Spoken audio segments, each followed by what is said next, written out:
जय गुरु केमिति अछंती समस्त दादा और माँ माने आशा करे समस्त भलरे अछंती परम प्रेम को नहीं की आउ समस्त प्रति मोर आंतरिक रानंत जय गुरु भक्ति श्रद्धा प्रणाम।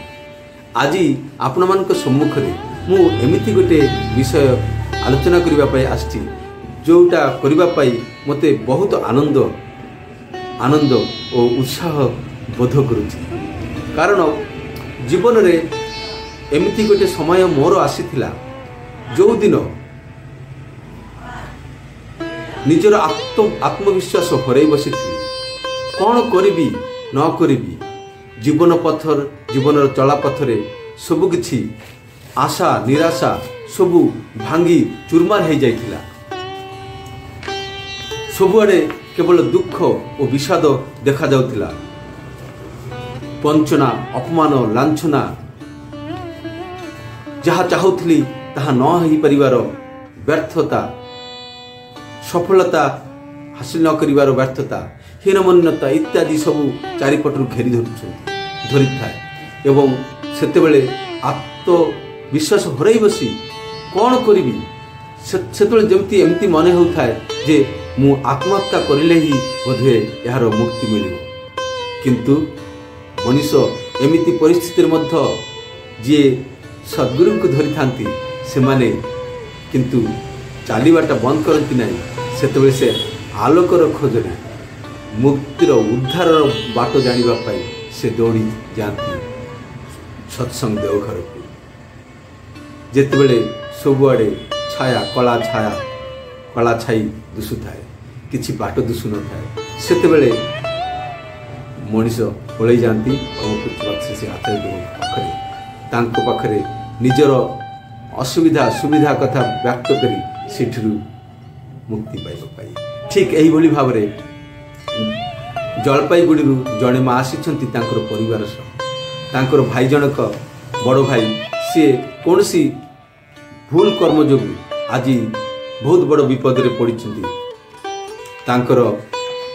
मुक्तिर कौन सी बाट नहीं यही मुक्तिर यही विपद किपरि भाव रे से बड़ भाई को भाईना को मुक्त करें से प्रार्थना जनइले परम पूज्यपाद श्री आचार्य देव। आचार्य देव कौन कहले से कथाटा मु पढ़ी शुणु। जीवनटा को जेपरी कले जेपरी भाव रे अतिबाहित करिसंती ताहार परिणाम ही एबे हातरे पाउछंती। जदि जीवन यात्रा रे एही अवांछित कौनसी प्रकार संसर्ग रे सी रही न थांते अर्थात अवांछित अर्थ जहाँ आम चाहूनु कौन चाहूनु दुख कष्ट शोक ताप विपद आपद ये सब गुड़ा चाहूनु आम के जापारू जे यहीटा कले यहाँ विपद आसो जदि आसो जाचु हेले आम से करूँ। तो अवांछित परिणाम पाइबार कौन सी सूत्र मो भीतर जो न थाए हेले एमिति झमेला रे जोर करी एमिति आपद एमिति झंझाट जबरदस्ती आम पाखरे आसी पारे कहीं से बाट पाए।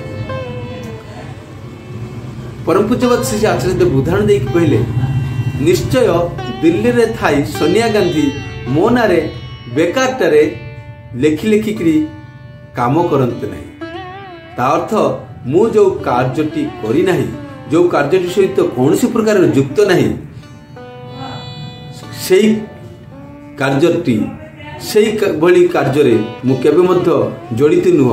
तो जदि रही न थाए से सब कार्य जदि जड़ित हो न थाए हेले यही भलिया दिन केबे मध्य आसी पारे। ठीक भाव रे ठाकुर को नहीं चलिले यही सब केबे मध्य हो पारि न थांता। जेते प्रलोभन आसु मोर मन यही सब ठारू मते निश्चय दूरेई नहीं जाइथांता। श्री श्री आचार्य देव पुणी कहउछंती आपणकर बड़ भाई को मनरे साड़ा देई नहीं ठीक समय रे कारण से रकम से प्रकार जीवनचर्या रे से चलुथिले जहा भितरे ତାଙ୍କର ମନରେ ସାଡ଼ା ଅର୍ଥାତ୍ ଚେତନା ଆସିନଥିଲା। ଏବେ କ'ଣ କଲେ ଏଇଥିରୁ ମୁକ୍ତି ପାଆନ୍ତି। ଆଉ ଏଇଟା କ'ଣ ସବୁବେଳେ ସମ୍ଭବ? ସବୁ କିଛି କ'ଣ ଠିକ୍ ହେଇପାରେ? ଅର୍ଥାତ୍ ସବୁ କିଛି କ'ଣ ଠିକ୍ ହେଇପାରେ? ଅର୍ଥାତ୍ ଯଦି ମଣିଷ ଜୀବନରେ ଗୋଟେ କିଡନୀ ଫେଲ୍ ହେଇଗଲା, ଆଉ ଗୋଟେ କିଡନୀ ଦେଇକି ତାକୁ ଠିକ୍ କରି ହୁଏ। କିଡନୀ ସବୁ ଫେଲ୍, ଲଙ୍ଗସ୍ ଛାଡ଼ି ଦେଉଛି, ହାର୍ଟ କାମ କରୁନାହିଁ। ଯଦି ପ୍ରାୟ ଅଧିକାଂଶ ଜିନିଷ କାମ କରୁନାହିଁ, ହେଲେ ସେ ମଣିଷକୁ ବଞ୍ଚାଇବା ଯେମିତି କଷ୍ଟକର, ଠିକ୍ ସେମିତି ସେଇ କଥାଟିକୁ ବୁଝାଇବା ପାଇଁ କହୁଛନ୍ତି ସବୁ ଠିକ୍, ସବୁ କିଛିକୁ କ'ଣ ଠିକ୍ କରି ହୁଏ? ଆଉ ଏଇଟା କ'ଣ ସମ୍ଭବ? ବରଂ ଏଇସବୁ ଚିନ୍ତା ନ କରିକି, ଏଇସବୁ ନ ଭାବିକି, ଯଦି ତୁମର ଭାଇ ନିର୍ଦ୍ଦୋଷ ବୋଲି ଭାବୁଛ, ତେବେ ଭାଇଙ୍କ ପାର୍ଶ୍ୱରେ ରୁହ, ଭାଇଙ୍କ ପାଖରେ ଛିଡ଼ା ହୁଅ, ଆଉ ତାଙ୍କୁ ମୁକ୍ତ କରିବା ପାଇଁ ବାସ୍ତବରେ ଯାହା ପ୍ରୋସେସ୍ ଅଛି, ଯାହା କରଣୀୟ, ତାହା କରିଚାଲୁଥାଅ। ଆଚାର୍ଯ୍ୟଦେବ ପୁଣି କହିଲେ ଯେ ନୀତିର ବିଷୟରେ ପ୍ରଶ୍ନ ଯାହା ବି ଆସୁ, ସେଥିରେ କମ୍ପ୍ରୋମାଇଜ୍ କରିବା ଉଚିତ ନୁହଁ। ନୀତି ସେଥିରେ ଆଉ କୌଣସି କିନ୍ତୁ ପରନ୍ତୁ ନାହିଁ। କମ୍ପ୍ରୋମାଇଜ୍ କରିବା ଠିକ୍ ନୁହଁ। କୌଣସି ଅନୈତିକ ବା ଅନ୍ୟାଯ୍ୟ ବିଷୟକୁ ପ୍ରଶ୍ରୟ ନ ଦେଇ ସତ୍ୟ ଓ ନ୍ୟାୟର ପଥରେ ଅଟଳ ଭାବରେ ଚଳିବା ହିଁ ହେଉଛି ଜୀବନ। ହେଲେ ଜୀବନଟା କ'ଣ? ଯେ ସତ୍ୟ ଓ ନ୍ୟାୟର ପଥରେ ଚାଲିବା ହିଁ ଜୀବନ। ଆଉ ସତ୍ୟ ଓ ନ୍ୟାୟର ପଥରେ କିପରି ଚାଲିପାରିବୁ? ଯେତେବେଳେ ଅସତ୍ୟ ବା ଅନ୍ୟାୟ ବିଷୟକୁ ଆମ ଜୀବନରେ ପ୍ରଶ୍ରୟ ନ ଦେବୁ। ଆଉ ଏଇଟା କେତେବେଳେ ସମ୍ଭବ? ଯେତେବେଳେ ଆମ୍ଭେମାନେ ପରମ ପ୍ରେମମୟ ସଦ୍ଗୁରୁ ଇଷ୍ଟଗୁରୁ ପୁରୁଷୋତ୍ତମଙ୍କୁ ଧରି ନାମ ଧ୍ୟାନ ଯଜନ ଯାଜନ ଇଷ୍ଟବୃତ୍ତି ପରାୟଣ ହେଇ ଚାଲିବୁ, ସେତେବେଳେ ଏହା ସମ୍ଭବ। ଠିକ୍ ଅଛି, ଆଜି ପାଇଁ ଏତିକି। ଜୟ ଗୁରୁ, ବନ୍ଦେ ପୁରୁଷୋତ୍ତମ।